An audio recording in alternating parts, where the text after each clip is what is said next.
اردو لطیفے۔ لطیفہ نمبر 1۔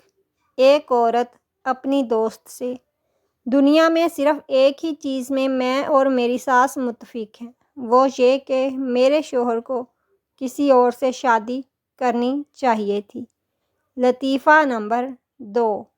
باس: میں نے آپ کو فون کیا، آپ کی اہلیہ نے فون اٹھایا اور بتایا کہ آپ کھانا بنا رہے ہیں، آپ نے مجھے فون کیوں نہیں کیا؟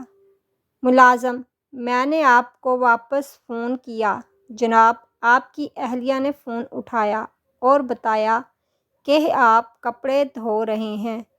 لطیفہ نمبر 3۔